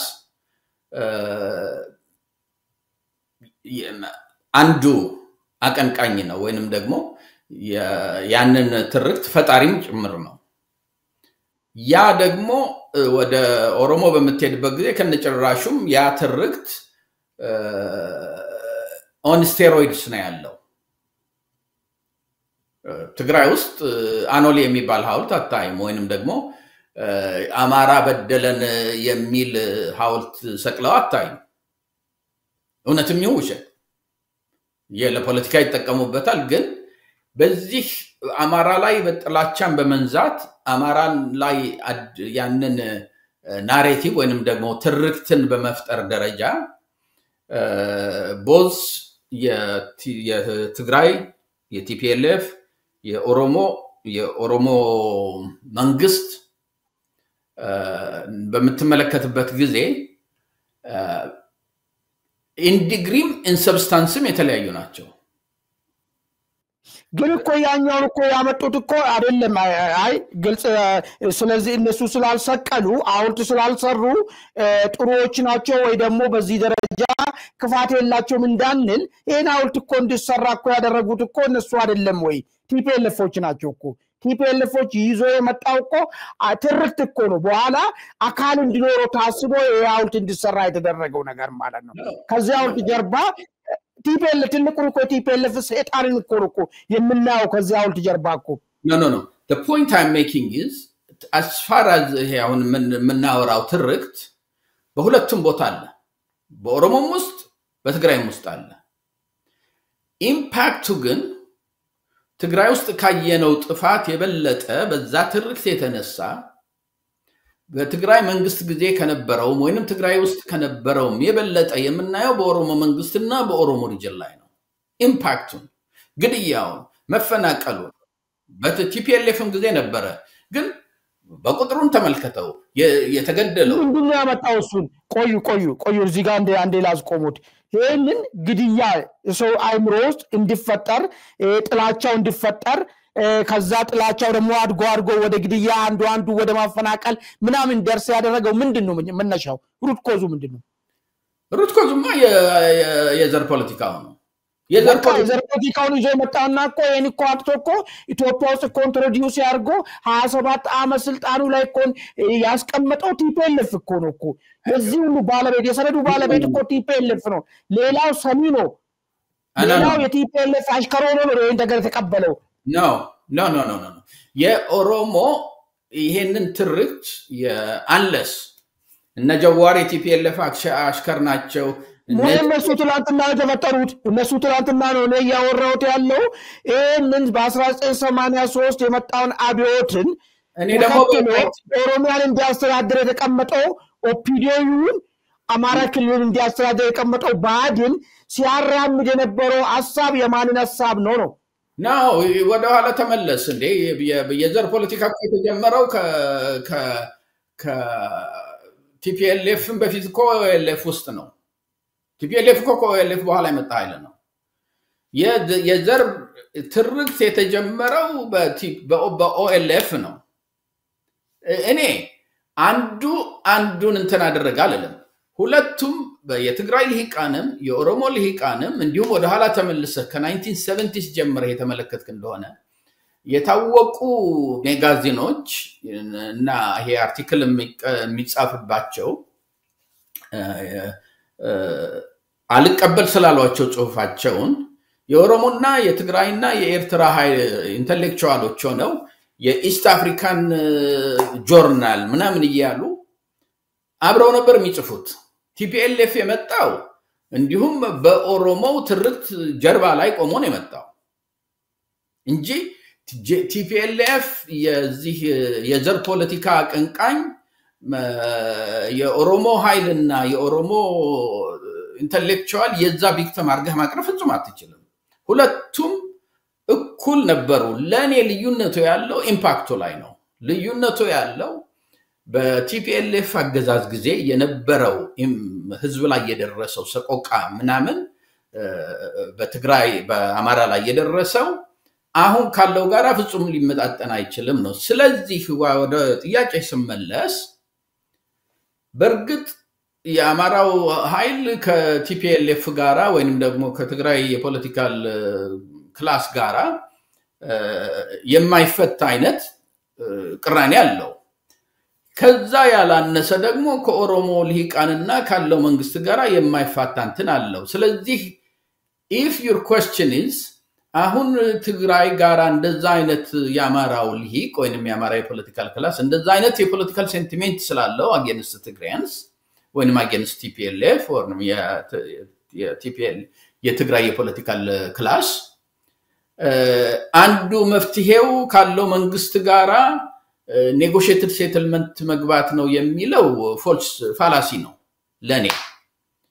በሁለቱም በኩል የምታየው በአማራውም በኩል የምታየው በትግራይም በኩል የምታየው በመንግስትም በኩል የምታየው የሶስቱም ችግር ሾርት ተርም የሆነ ማኒፑሌሽን ላይ የተመሰረተ ነው ሎንግ ተርም የሆነ ስር ነቀል ፋንዳሜንታል ትራንስፎርሜቲቭ ቼንጅ ልናምጣ ብሎ አማራውም እየሰራ አይደለም የብቃት እጥረት ሊሆን ይችላል ያለ መፈለግ ሊሆን ይችላል እሱ ልንከራከርበት እንችላለን ቀኑን ሙሉ በቲፒኤልኤፍም በኩል በመንግስትም በኩል የምታየው ሁሉም በሾርት ተርም እንዴት አድርጌ ይሄንን ሸውጄ እንዴት አድርጌ ይሄንን አታልዬ እንዴት አድርጌ ይሄንን ማኒፑሌት አድርጌ ወደ ስልጣን እሄዳለሁ ወይንም ስልጣን ላይ ቆያለሁ የሚል ነው በዛን አይነት የፖለቲካ ሂደት ከሄድን ሶሉሽንም አይኖረው ቀደም እንዳልኩህ at some point አሁን አገር ልትፈርስ ነው እንግዳው እንምጣና እስቲ እንታገድ ወይንም ደግሞ ያንን እናቁም ብለው የሚፈልጉበት ቦታ ላይ እንኳን ቢደርሱ ያገሪቷን መሰባበር ወይንም ደግሞ ዲስኢንተግሬት ማድረግ የማይችሉበት ደረጃ ላይ እየተገፋች ነው አገሪቷ ያለችው ያንን ሁሉንም ኮምፕሬሄንሲቭሊ ማየት አለብን እኛ ያለን አባዜ ምንድነው ወይ አማራው ላይ ማተኮር ወይ ኦሮሞ ላይ ማተኮር ወይ ትግራይ ላይ ማተኮር ነው እነዚህ ሶስቱ ኃይሎች ናቸው ሪሊ ለአገሪቷ ነቀርሳ የሆኑት ኢንተሌክቹዋሎቻቸው ኮራፕት ናቸው ኢንተሌክቹዋሎቻቸው የሶስቱም ሞራሊ ዲቮይድ ናቸው ስለ ኢትዮጵያ ወራለው ይላል ያማራው ኢንተሌክቹዋል የሚፈልገው ግን ያማራውን የፖለቲካል ክላስ ስልጣን ላይ ማውጣት ነው the same with the oromo the same with the tigrayans እሱን መፍታት እስካልቻለን ድረስ መሰረታዊ ለውጥ አናመጣ መልካም ዶክተር ዮናስ እንግዲህ ምናልባት ግዚያችን መደና ያሰብናቸው አጀንዳዎችን ሁሉንም መሸፈን አንችልም ነገር ግን አንድ የመጨረሻው ላንሳና ሌላውን በሌላ ጊዜ በይደር ይቆይልን እንግዲህ ሰሞኑን የውጪ ዜጎች ኢትዮጵያ ውስጥ ይዞታ እነ ባለቤት እንዲሆኑ እንትንምል አዋጅ መጽደቁንም እየሰማን ነው ያለነው እንዳው ከዚህ ጋር ተያይዞ አሁን በርሶ እንግዲህ ኢኮኖሚስት ነው ኢትዮጵያ ውስጥ ያለውን ሁኔታ እንዴት ይገመግማሉ ይሄ አዋጅስ ምን አሉታዊና ምን አውንታዊ ነገር ሊያመጣ ይችላል በተጨባጭ እንግዲህ አመጽምና አመጻለን የሚሉትም ኑሮ ውድነቱ ከፍቶብናል የሚሉ የጤና ባለሙያዎችንም እየሰማን ነው ያለነውና እንደው ኢኮኖሚ ጉዳይ ምን ደረጃ ላይ ነው ያለው በርሶ ግምገማሲ በዚህ ብናጠቃልል ጥሩ መስለኛል ኦኬ ኢኮኖሚው ሪሊ አብይ የሚያስፈራው ፋኖ አይደለም አብይ የሚያስፈራው ቲፒኤልኤፍ አይደለም ኤርትራም አይመስለኝም አብይን የሚያስፈራው ኢኮኖሚው ነው ኢኮኖሚው ደግሞ I think point of no return ላይ የደረሰ ነው አሁን የዶክተሮቹ እንደው አንዷ ምሳሌ ነች አሁን መሬት መሸጥ ምን አመጣው ባሁን ጊዜ ያልክ እንደሆነ በመጀመሪያ ደረጃ በኔ አመለካከት መሬት ለፈረንጅ ተሸጠ ወይንም ለሌላ አፍሪካ ህዝብ ተሸጠ ወይንም ለኤዥያኖች ተሸጠ የሚለው ብዙም አያሳስበኝም በትክክለኛው መንገድ እስከሆነ ድረስ የውጪ ሀገር ህዝብ ሰው መጥቶ አገሪቷ ውስጥ ላልማ መሬት ስጡኝ ብሎ ካለ ያ መፈቀዱ ጥሩ ነው ለኔ በኔ አመለካከት ብዙ ሰው ፍሮመን የናሽናሊስት አመለካከት ስለሚኖረው ላይ ሰማማ ይችል ይሆናል ሆኖም ግን ይሄን ነገር ምን አመጣው ለምንድን ነው አሁን እንደዛ ያደረገ ያለው ያልክ እንደሆነ አብይ ወደ ኋላ ለመለስና በማኦ ሴቱንግ ጊዜ ምሳሌ ለመስጠት ስለምፈልግ ነው በማኦ ሴቱንግ ጊዜ ቻይና አንድ ፍልስፍና ነበረው የማኦ ኮሙኒስት ገቨርንመንት ምንድን ነበረ ኢንዱስትሪያላይዝ ማድረግ አለብን ሀገራችንን እኛ የግብርና ሀገር ነን ኢንዱስትሪ ለማድረግ ደግሞ በጣም ብዙ ካፒታል ያስፈልገናል ከውጪ እኛ ኮሚኒስት ስለሆነ አይሰጡንም ኖል ባንክ የውጪ ዌስቱ እኛ ጋር መጥቶ ኢንቨስት ያደርግም ስለዚህ ከሀገራችን ውስጥ ካፒታል ያሟጠጥን ከአግሪካልቸሩ ወደ ኢንዱስትሪ መውሰድ አለብን ብሎ የፖሊሲ ያወጣል the great leap forward የሚል ፖሊሲ ያወጣና ከገበሬው የሰራውን ሙልጭ ያደረገ እየወሰደ እንዲሁም አንዳንድ ጊዜ ዘር እንኳን ሳያስቀርለት እየወሰደ ኢንዱስትሪ መክፈት ይጀምራል በዛ ፕሮሰስ ውስጥ depending on which source ስትመለከት ከ20 እስከ 40 ሚሊዮን የሚሆን ገበሬ ያለቀ በረሃ ምክንያቱም ከነሱ ላይ ሙልጭ ያደረገ እየወሰደ የሱ ኢንዱስትሪያላይዜሽን መፈጠር አለበት ብሎ ያምን ስለነበረ ማለት ነው ይሄንን ያዘልኝ አሁን አብይ ያደረገ ያለው ደግሞ ሲሚላሪቲ አለው ያ ሲሚላሪቲ ምን መሰለህ ኢትዮጵያን ማሰመር አለብኝ አዲስ አበባን ማሰመር አለብኝ ሻንድሌር በየመንገዱ ላይ መስቀል አለብኝ የዘንባባ ኢትዮጵያ አዲስ አበባ ውስጥ የማያድግ የዘንባባ ዛፍ ከውጭ እየገዛሁ አምጥቼ ማስተከል አለብኝ ለዛ ሁሉ ደግሞ ገንዘብ የለኝም ስለዚህ ከኢኮኖሚ ውስጥ ከሌላ ቦታ ሙልጭ ያደረኩኝ እየወሰድኩኝ ወደዚህ መውሰድ አለብኝ ወደ ምንድነው ይሄ ከተማ ማሳመር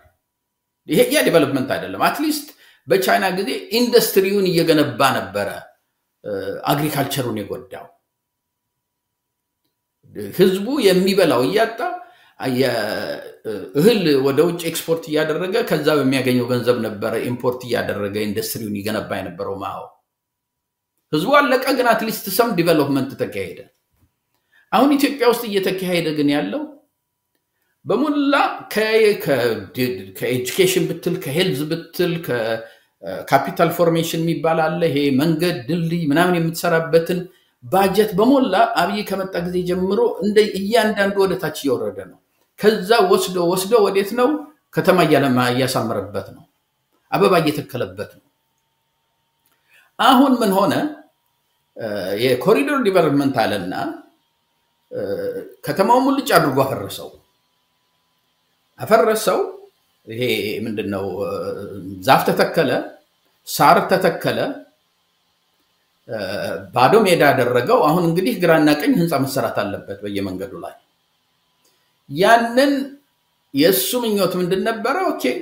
በሐራጅ ለአገር ውስጥ ላሉ ኢንቨስተሮች ሸጠዋለሁ አለ የትም አልደረሰም ምክንያቱም ኢትዮጵያ ውስጥ ያለው ካፒታል ትንሽ ነው አንተ ካፒታል ቢልድ ያደረክ ነው እንጂ ዴቨሎፕመንት የምትፈጥረው ካፒታል ያጠፋህ አይደለም ስለዚህ አሁን ምንድነው የሆነው ባዶ ሜዳ የሚያምር ሜዳ ሳር ባህር ዛፍ ሻንድሊየር ቆሞ ቁጭ አለ እዛ ላይ መሬቱን ምንድነው ህንጻ ለማሰራት መሬቱ መቸብቸብ አለበት መሬቱን ደግሞ የሎካል ገዢ አልገዛ ስላለው የውጪ ገዙኛል ብሎ አሁን ለዛ አድቨርታይዝ ያደረገ ነው የማይገባው ነገር ምንድነው እኔ የውጪ ኢንቨስተር ከሆንኩኝ መጥቼ በየኮሪዶሩ ላይ ትልልቅ ህንጻ የንግድ ቤቶች የመኖሪያ አፓርትመንቶች እምሰራ ከሆነ ማነች አዳነች መጣ ምንድነው ያለችው ሸጠን ለሎው ኢንካም ሃውስ ለዝቅተኛ ኢንካም ላላቸው የውጭ ሰዎች መጥተው እንዲገነቡበት እናረጋለን አለች በመጀመሪያ ደረጃ ማንንም የውጭ ባለሀብት መጥቶ የሎው ኢንካም ቤት አይሰራም የትም ሀገር የሎው ኢንካም ቤት የሚሰራው በኪሳራ ነው ስለሆነ መንግስት ብቻ ነው የሚሰራው ወይ መንግስት ነው የሚሰራው ወይ ደግሞ ለኢንቨስተር የሚሰጠው ከሆነ ይሄን ያህል መሬት ሰጥህና 1000 ቤት እንድትሰራ ፈቅድልሃለሁ ግን ከ1000 ውስጥ 100ውን ለሎው ኢንካም ታረጋለህ ለዛ ደግሞ ኮምፐንሴት ማድረግ ሉዝ ለምታደርግበት ታክስን ቀንስልሃለሁ መሬቱን በርካሽ ይጠልሃለሁ እንደዛ ተብሎ ካልሆነ በስተቀር ለትርፍ ብሎ ለሎው ኢንካም የሚሰራ የትም ዓለም ውስጥ የለም ምክንያቱም ትርፍ የለው አሁን ከውጭ የሚመጣውን ሰው እየተጠራና ይኸውልህ ቦታውን አሳምሬልሃለሁ መንገዱን አሳምሬልሃለሁ ከግራና ከቀኝ ሰርተህ ለንግድ ቤቶች ለምናምን አድርገው ትለዋለህ ያ ሰውዬ ይመጣና ማርኬቱን ያያል የህዝቡ ፐርቼዚንግ ፓወር ምንድነው ይላል ምን ያህል ሚድል ክላስ አላት ሀገሪቷ ይላል ምክንያቱም እንደነዛ አይነቶችን የሚጠቀመው ሚድል ክላስ እና አፐር ሚድል ክላስ ነው አብይ ሚድል ክላሱንና አፐር ሚድል ክላሱን ሙሉ ጫርጎ አጥፍቶታል አንተኮ አዳዲስ ህንጻ ብትሰራው ሚድል ክላስ እያደገ ሲመጣ ፐርቼዚንግ ፓወሩ እየጨመረ ሲመጣ አይ አሁን ከፍ ብሏል ኢንካሙ ከፍ ያለ ነገር ልስላለት ብለህ ነው ማን ነው ሚድል ክላስ ሚድል እና አፐር ሚድል ክላስ ይባል የነበረው ዶክተር መምህራን የመንግስት ሰራተኞች በጃንሆይ ጊዜ እነዚህ ሰዎች ብዙዎቹ መኪና ነበራቸው ቤት ነበራቸው ከራሳቸው አልፎ ልጆቻቸውን ንግድ ትምህርት ቤት የመላኪያ እንደልባቸው ወዲህ የሚሉበት ገንዘብ ነበራቸው ምክንያቱም አፐር ክላስ ነበሩ አሉ የሚባሉ ነበሩ አሁን ተመልከት የት ነው አስተማሪ ያለው የዩኒቨርሲቲ አስተማሪ ኢንካሙን ይው መቸለታ ጀዋር ምን ሲል ሰማሁት ደሞዛቸው እኮ 10,000 ነው 12,000 ነው አንዳንድ ጊዜ እኮ 5-6 ሆነህ ሬስቶራንት ሄደህ ስትበላ እኮ የምትከፍለው ነው እሱ እና ዶክተሩ ደሃ ሆኗል ሚድል ክላስነቱን ትቶ ወርዷል መምህሩ ወርዷል ስለዚህ ማን ነው እነዚህ ቤቶች ቢሰሩ ማን ነው ነጋዴ የሚሆነው ንግድስ ብትከፍት ማን ነው መጥቶ የሚገዛው እዛ ውስጥ ሚድል ክላሱ ሙልጭ አድርጋት ፍትሃው ዶክተር 5 ዓመት 6 ዓመት የሰሩ ዶክተሮች 3-4 ሆነው አብረው አንድ ክፍል ውስጥ ሁለት ክፍል ውስጥ ነው የሚኖሩት ለብቻቸው ቤት ተከራይተው የራሳቸው ኖሯቸው መኪና ገዝተው እንደ ድሮን በንጉስ ጊዜ ተው የሚቀምሷትና አብረው ፍራሽ ላይ ከግራና ከቀኝ አንድ ክፍል ውስጥ ወይንም ሁለት ክፍል ውስጥ ሆነው የሚጋፉበት ደረጃ ላይ ያለን ሀገር ማንኛው የውጪ ኢንቨስተር ነው መጥቶ ገንዘብ ዛ ላይ የሚያፈሰው ይሄ የዴስፐሬሽን ነገር ነው ስለዚህ አሁን ያየን ያለነው የመምህራኖቹ በቃናሉ አልቻሉትም ምክንያቱም ያን ያህል እንግዲህ ዶክተር ለመሆን I think 6 ዓመት ይፈጅብሃል 7 ዓመት ይፈጅብሃል ስፔሻሊስት ለመሆን 10 ዓመት 15 13 ዓመት ይፈጅብሃል ያንን ያህል 15 ዓመት 12 ዓመት 13 ዓመት የተማረን ሰው እኔ አንድ ዳታ አዘጋጅቼ ነበር አነስቴሲዮሎጂስት ዴንቲስት I think የልብ መሰለኝ ሶስቱን ስፔሻሊቲስ ኬንያ ውስጥ እና ኢትዮጵያ ውስጥ እንዴት ነው የሚከፈለው ልዩነቱ የሚል ዳታ የኮኪያ ቤሰሎም ፌስቡክም ላይ አውጥቻለሁ የኢትዮጵያና ኬንያን ስታወዳድር በጂዲፒ ፐር ካፒታ የተመለከተ እንደሆነ የኬንያ የኢትዮጵያን እጥፍ ነው አንድ የኬንያ ኗሪ ኢንካሙ ከኢትዮጵያው እጥፍ ነው በብር ስትመለከተው ማለት ነው ኦኬ ያንዱ ኢትዮጵያ የኬንያው ግማሽ ነው ማለት ነው ሜዲካል ስቶል እንትኑ ጋር ስትመጣ ግን አንድ የኢትዮጵያ ሜዲካል ዶክተር የሚያገኘው ዴንቲስት 12% የኬንያውን ደሞዝ ወስደህ ስታይ የኢትዮጵያ ዴንቲስት 12% ነው ከኬንያው ጋር ስታወዳድረው አነስቴሲዮሎጂስቱን ስትመለከተው I think 14% ነው 20% እንኳን የሚገባ አይደለም አንድ የኢትዮጵያ ዶክተር ያንድ ኬንያ ከሚያገኘው ከአንድ አምስተኛ በታችን የሚያገኘው ወራስ ያገሪቷ ሀብት በምትመለከትበት ጊዜ ግማሽ ነው ቢያንስ እንግዲህ በዛ ተመን ስትመለከተው ኢትዮጵያ ውስጥ ያለ ዶክተር I think $800 የኬንያው ሲያገኝ ኢትዮጵያ ውስጥ ያለው 98 ብር ነው የሚያገኘው ቢያንስ $400 ማግኘት ነበረበት ማለት ነው እንደው በኢኮኖሚ ውስጥ ታነጻጽረው እና አንድ ቀን አብይ ምን ሰማሁት ፕራይም ሚኒስተሩ እናንተ ደሞስትሉኛላችሁ የኔ ፎከስ ዴት ቱ ጂዲፒ ሬሽዮ መቀነስ ነው እዳ ሀገሪቷ እንዳይበዛባት ሲል ሰማሁት የኢትዮጵያ ዴት ቱ ጂዲፒ ሬሽዮ 34% ነው የኬንያ 7% ነው ከኢትዮጵያ የባሰ ከእጥፍ በላይ ነው የጂዲፒ ዴት ቱ ጂዲፒ ያ ሆኖ ስቲል ኬንያ ውስጥ ያሉ ዶክተሮች ኢትዮጵያን ዶክተር ከሚያገኘው 5 እጥፍ በላይ ነው የሚያገኙት ይሄ የኢኮኖሚ ጀስቲፊኬሽን የለውም አብይ ያደረገ ያለው ልክ ማኦ ሴቱንግ ከ1970s በፊት ቻይና ውስጥ ያደርግ እንደነበረው ከተለያዩ ክፍሎች ሙልጭ አድርጎ ሪሶርሱን ወስዶ እሱም ይፈልግበት ላይ ያስቀመጠው ነው አትሊስት በማኦ ሴቱንግ ጊዜ ኢንዱስትሪያላይዜሽን ላይ ነበር ያጠፋው ህዝቡም አልቆ ግን አገሪቷ ትንሽ አደገች ይሄኛው ዛፍ ነው የሚተክልበት መቀጠል ይችላል አይ መልካም እንግዲህ ሰዓታችንም እየሄደ ስለሆነ ቀደም እንኳን ትናርገን ነበር ምንድነው የሚሻለው ኢኮኖሚውን ብቻ ሳይሆን በተለይ ከኢኮኖሚ በላይ ትኩረት እየሰጠነ ያለው ሰዎች እልቂት ነው 2 ዓመት ያስቆጠረ ጦርነት አማራ ክልል እየተካሄደ ነው ያለው በኦሮሚያ ውስጥ እንደዚህ ነው እየተካሄደ ያለው ምንድነው መውጫ መንገዳችን የሚለውን ነገር አስቤ ነበር ይሄ ለሌላ ቀን ያዘውና የኢኮኖሚውንም ጉዳይ በዛ ጨምረን ወዴት ነው ሀገሪቷን እየወሰዳት ያለው የሚለው ነገር መፍትሄውስ ምን መደረግ አለበት የሚለው ሁለቱን ጉዳይ በሌላ ጊዜ ስንገናኝ እንድንድበት እንግዲህ ፍቃደኛ እንዲሆኑ እየጠየቁ የዛሬውን በዚሁ ብናበቃ መልካም ይመስለኛል ምናልባት የሚሉ አጭር ነገር ካለ እድሉን ልስጦትና ነው yes እንደው ለመዝጋት ያህል እኔ በጣም የሚያስፈራኝ ምንድነው በአሁኑ ጊዜ ዶክተሮቹ የሄልዝ እንትኖቹ በጣም ሊቆጣጠሩ ከሚችሉት በላይ ይሄንን ኢሹ አንስተዋል ነገ መምህራኖቹ ያነሱታል ተነጎዲያ ታክሲ ነጂዎቹ ያነሱታል ይሄ ሰውዬ አገሪቷን ወዴት እየሄድን ነው ለምትለው ወደ ክሊፍ ወደ ምንድነው ክሊፍ በአማርኛ ወደ ገደል እየገፋት ነው ያለው መማከርም አይፈልግም ሰውም አይጠይቅም ሁሉ ነገር በሱ ነው የሚወሰነው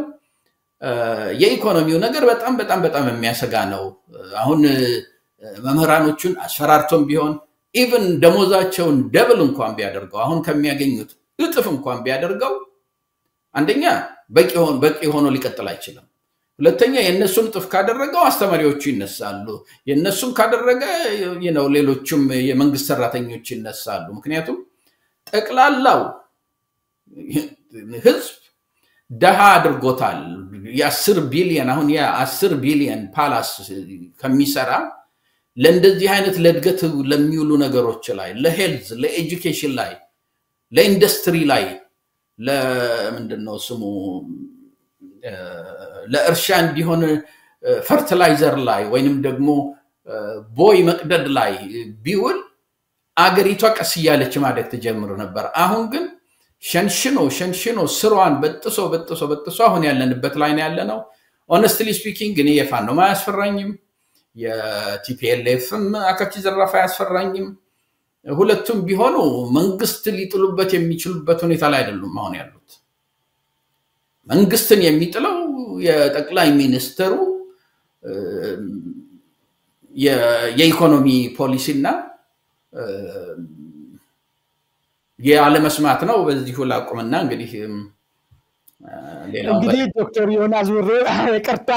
ሐሳቦትን በደንብ ማየት ፈልጎ ነበር እንገናኝና ደግሞ በሌላ ጊዜ በሰፊው እንድበታለን እንግዲህ ይሄንን ቃለ መጠየቅ ፍቃደኛ ሆኖ ከኔ ጋራ ስላደረጉ በሚዲያችን በአንድ አፍታና እንደዚሁም በራሴ ስም እጅግ በጣም አርጌ አመሰግኖታለሁ ዶክተር Thank you እንግዲህ ውድ አድማጭ ተመልካቾቻችን ከዶክተር ዮናስ ብሩ ጋራ የነበረን ቆይታ እዚህ ላይ አጠቃለናል ከሌሎች አንድ አፍታ ዝግጅቶች ጋራ መልካም ቆይታ